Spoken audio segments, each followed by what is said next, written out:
and various policy documents like the Vision 2030. We have values and principles of governance that include patriotism, national unity, sharing and devolution of power, the rule of law, democracy, and participation of the people.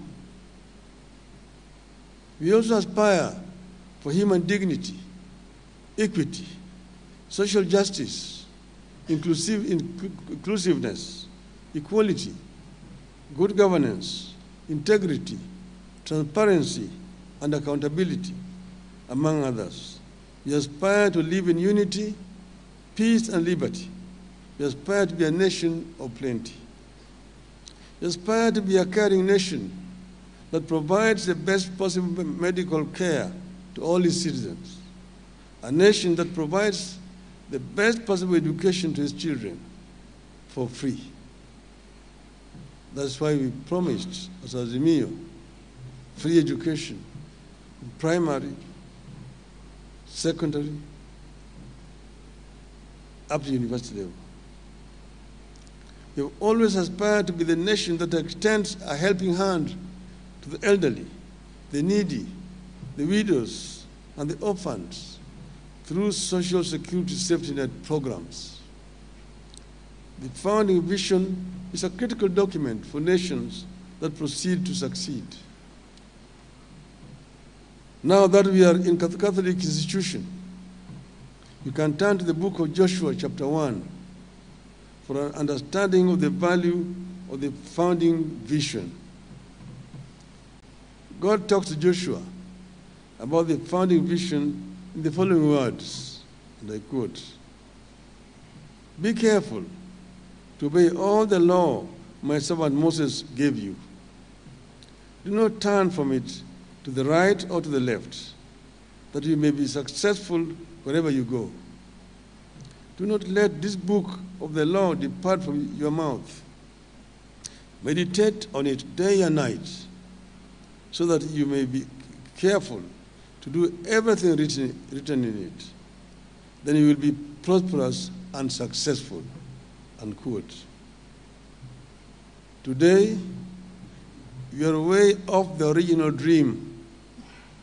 The nation is reeling under the heavy burden of corruption, officially sanctioned tribalism, heavy burden of taxation, and a harsh and heartless leadership. We are not the confident nation we have been over the decades.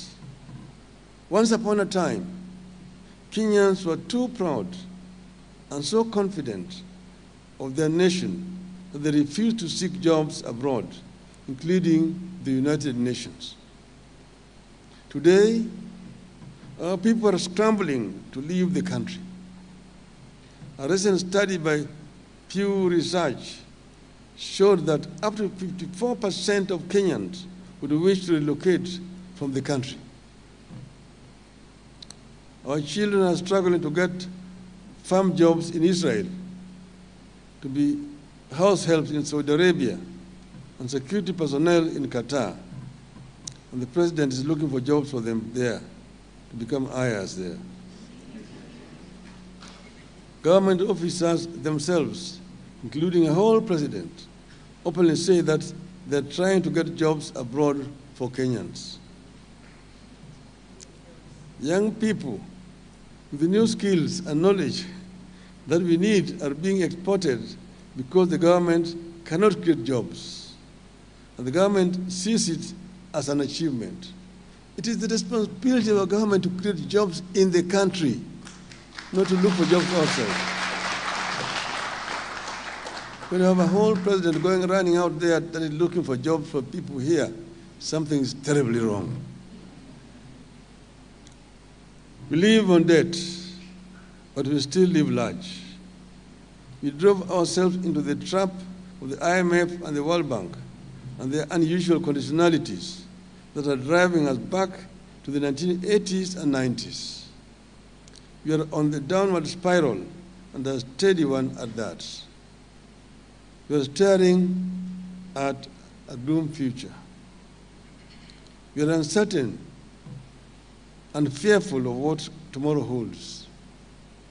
We live one day at a time because the longer-term founding vision has been dropped.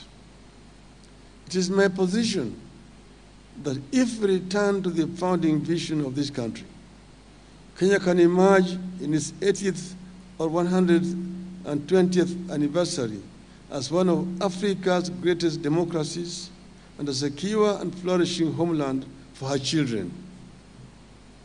You can emerge as a democratic state that is governed by law, respects human rights, and rejects corruption. I deliberately put emphasis on pursuit of democracy and rejection of corruption as a critical pathway to Kenya's progress. If we return to the founding vision in the coming decades,